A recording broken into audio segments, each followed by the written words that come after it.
the CEO and co-founder of Clema, and we're making smart cooling suspenders for every industrial worker in America who loses a ton of productivity to heat.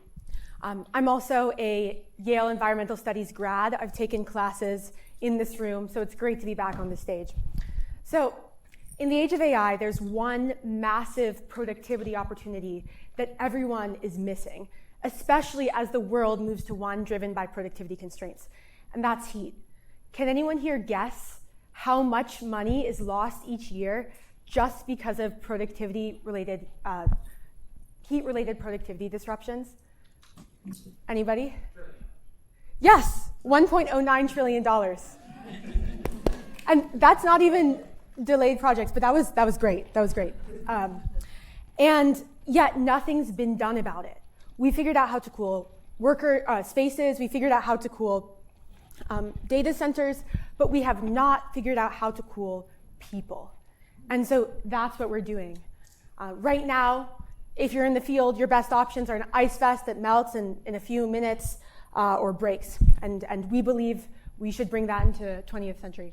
So I'm going to show you a quick video about our product. We've made significant breakthroughs since this moment that we filmed this, but it will give you a bit of context on what we're building.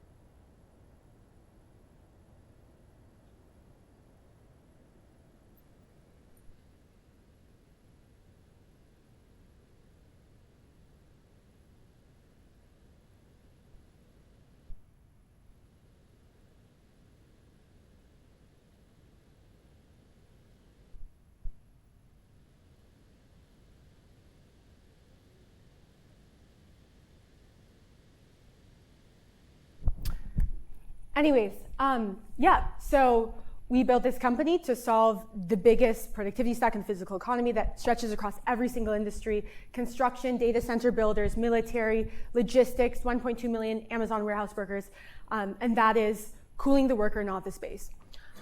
So where are we right now? I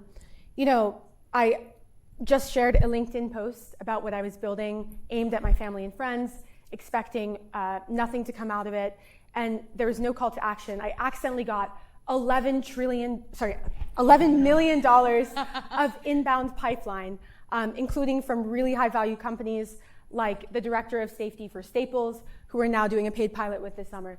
That showed me just how much demand there is. And we've been able to build like truly a phenomenal prototype that we're now producing in a factory that my co-founder is building in Poland right now. It lasts 8 to 12 hours with a single swap, cools the body 30 degrees, much better than 15 degrees. We've made breakthroughs since then, and it's 2 pounds. So,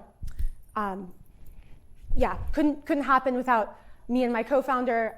My background, I've cared about climate change my entire life.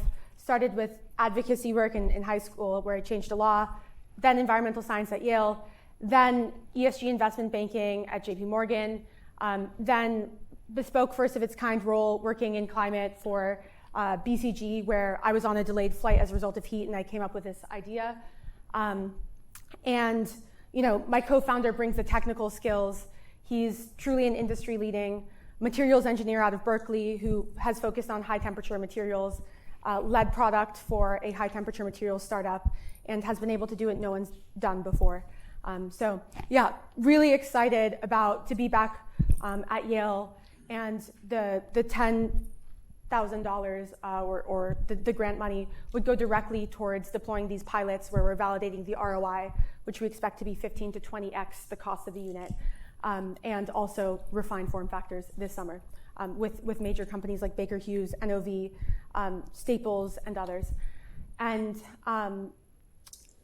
last point, we are closing our round right now, pre-seed round. We've raised 1.6 million so far, and it's been oversubscribed. So happy to take any questions.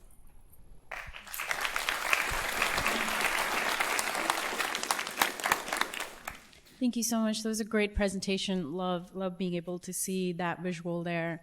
I'd love to learn a little bit more about the technology itself. Could you share a bit more of, what makes it so special and how you're able to deliver those results? Yep. So it uses thermoelectric coolers. So semiconductor-based technology where a current goes through, half the device becomes hot, half of it becomes cold. We have an effective heat sink and vent system to remove the hot side from the body. And this is what's able to deliver the continuous cooling without any ice or water. And also something to mention there is the core components are thermoelectrics, which have been commodified by the data center boom, as well as the electronics boom, and lithium-ion batteries, which have also been commodified. What this means is we can bring so much value to our customers while having a very low BOM. So that's what makes this very easy to commercialize right away. I'm curious about the specific target markets. I can imagine geographically where you might be targeting just in terms of temperature, but like which industries do you expect to see like the highest ROI? It sounds like oil and gas potentially, but would love to hear more. Yeah, so what's so great about this is the TAM is truly infinite. 2.4 billion workers work in extreme heat, which is 65% of all working adults. Every time I talk to someone, they say a new industry I should target: food and beverage, logistics, etc. But you have to be focused on an ICP. That's hard, but we're doing it. And we're focused on industrial workers in Texas. So that's oil and gas and data center builders in Texas.